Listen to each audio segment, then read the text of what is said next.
আসসালামু আলাইকুম। Shiuli's cooking corner থেকে আপনাদের সাদর আমন্ত্রণ। তো আপনারা কেমন আছেন? আশা করি ভালোই আছেন। তো কুরবানির ঈদে গরুর গোশত খেয়ে খেয়ে যারা বোর হয়ে গেছেন তাদের জন্য আমার আজকের রেসিপি। আমার মতো যারা শুটকি লাভার তাদের কাছে এটা আশা করি অনেক অনেক বেশি ভালো লাগবে। একঘেয়েমি খাবারের মানুষের মনে অরুচি চলে আসে, তো আমি একটু আপনাদের রুচি ফেরানোর চেষ্টা করলাম। কতটুকু ভালো করেছি জানি না, আপনারাই এর বিচার করবেন। তো কি আর বলবো, শুটকি তো যে কারোরই পছন্দ। শুটকি হলে আর তো কারো কিছুই লাগে না, সেটা যে কোনো ধরনের শুটকি হোক। তারপরে তো চাপা শুটকি আরও বেশি।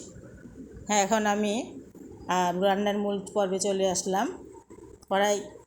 চুলাতে কড়াই বসিয়ে দিয়েছি। আমি এখানে 3 কাপ তেল দিয়ে সেখানে আরও 2 থেকে আড়াই কাপের মতো পেঁয়াজ রসুন কুচি দিয়ে দিলাম। এটা একটু গরম হোক, গরম হলে মানে একটু লাল লাল হওয়া পর্যন্ত আমি ভাজতে থাকবো।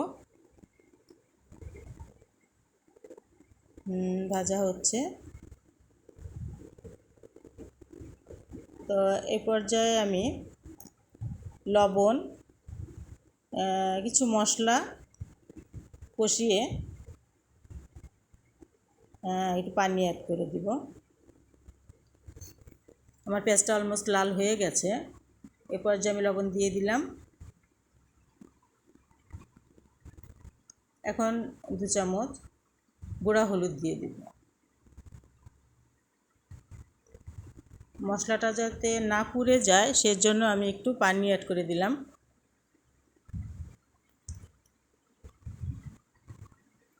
মশলাটা কিছুক্ষণ কষাবো, সিদ্ধ হওয়া পর্যন্ত। হ্যাঁ, আমার মশলাটা কষানো হয়ে গেছে। এখন আমি শুটকিটা দিয়ে দিলাম। এখানে আমার 2 টেবিল চামচ কাঁচামরিচ, তারপরে 2টো টমেটো, 5টা চাপা শুটকি, 2-3টা রসুন, আস্ত রসুন আমি সিদ্ধ করে ব্লেন্ড করে নিয়েছি। তা এখন এটা আমি মশলার সাথে অ্যাড করে দিচ্ছি। একটু ভালোভাবে মিক্সড করতে হবে। আপনারা আপনাদের মতো ঝাল লবণ দেখে নেবেন। আমি একটু ঝাল বেশি খাই, তাই আমি মরিচ একটু বেশি ব্যবহার করেছি। ভাজতে হবে কিছুক্ষণ, তেল ওঠা পর্যন্ত।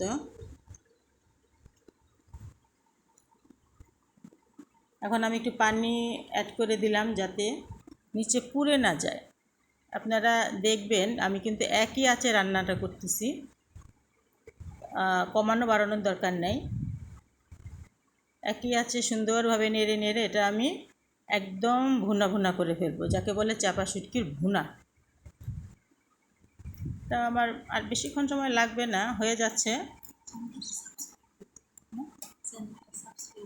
আমার চ্যানেলটা সাবস্ক্রাইব করার অনুরোধ রইল যদি ভালো লাগে আপনাদের। আশা করি আমার পাশে থাকবেন, আমাকে সাপোর্ট করবেন। আপনাদের সাপোর্ট পেলে হয়তো বা আমি বেশি দূর এগোতে পারবো, সে আশায় রইলাম। ঠিক আছে, আজকের মতো তাহলে আমার ভিডিওটা এখানেই আমি শেষ করলাম। ভালো থাকবেন।